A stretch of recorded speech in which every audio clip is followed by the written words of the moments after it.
Okay, I'm going to need all voices off in 5, 4, 3, 2, 1.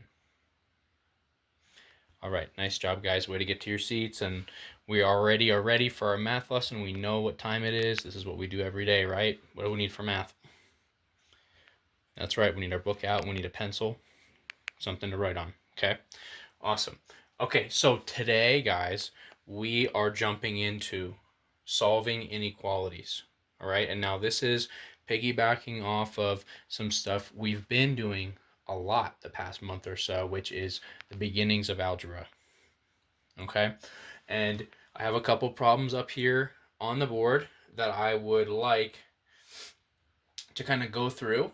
And I want you to see what you notice is the same, because look, we see, right? We have variables here, right? Which is just a fancy word for letters in math.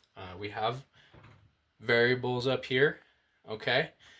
This is going to be a one step, this is going to be a two step, but we're just looking at the one step right now. Variables, just like we've been doing, but now we have these interesting symbols here. Okay, and they're going to take the place of the equal signs that we've been seeing.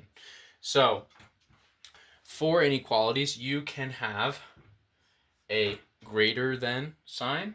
So here you have an alligator mouth eating the bigger number. That is a greater than sign. You have a less than sign.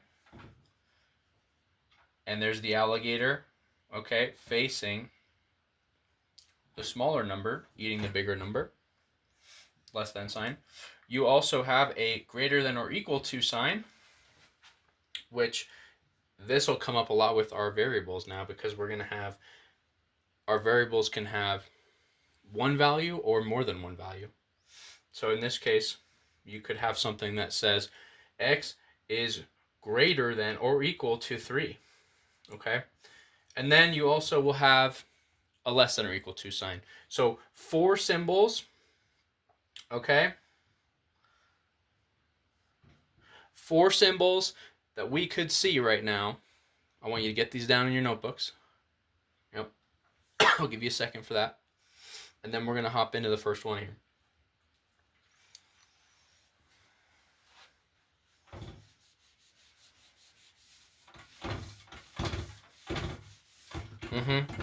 No, I know. I will put those back up. I like to see people who are on task getting their notes done, though. Okay, so if you missed that, you're just going to have to follow along for this beginning kind of intro here. So, just getting into the beginnings here, we notice this does look a lot like, in number 1, our basic algebra that we've been doing. So, if this was an equals sign, anybody know what we would do to get our variable y alone? Anybody? Matt? Yes. Exactly. Okay. So we're going to just attack this thing like it's a regular algebra problem. And that means, as Matt said, we're going to do the opposite operation here that 7 is relating to y with. We are going to divide the 7 here and get that out of the way. Bring it over here, because what we do to one side, we do to the other side. Exactly. And what we get here is 1y. We bring down that inequality sign, which this one is that big mouth facing the bigger number. That is a greater than symbol. We're going to bring that down. And we get 14 divided by 7 is 2, right? Give you guys a second to copy that down.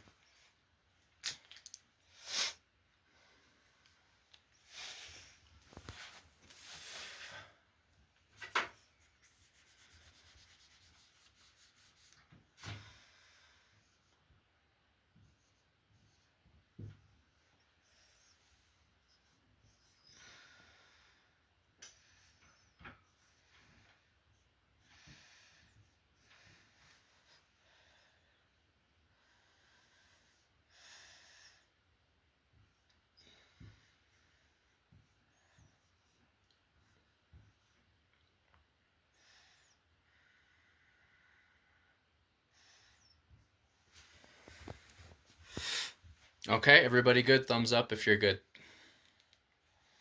Couple more. Okay. Okay, we're going to move forward here. So here we can just take that one out, right? Here we had 7y is greater than 14. We divided by 7. Same thing we've been doing in algebra. And we divided by 7 on the other side. We brought down that inequality sign. And now we finished with y is greater than 2. And this is our answer for number 1. Okay, stick with me here because we're moving on to number 2 now. Number 2, we're going to do the same thing. We're going to divide that 11 because it's being multiplied right now with the x. We're going to divide that 11 out. And then we're going to do the same thing. We're going to bring everything down. I'm just going to go ahead and move over here to get a little more room. And we end up with x is less than or equal to, oops, sorry. My fault, guys. Whatever we do to one side, we do to the, that's right. I almost forgot it myself. So we divided by 11 on the left. We're going to divide by 11 on the right. 22 divided by 11 gives us a nice round number of 2. And our answer is, Ron, x is less than or equal to 2. Exactly. So we are still thinking about these symbols as just replacements for an equal sign. We are beginning to learn about them. We're going to talk more about how they can show us a relationship between two numbers. For instance, 8 is greater than 2, right? 16 is less than 32. These are facts. We can tell. We can express them using inequality symbols. Okay. Now, I'm going to give you guys a minute. I want you to tell me what you think about number 3. I went ahead and did this for us already. Take a minute. Let me know what you think.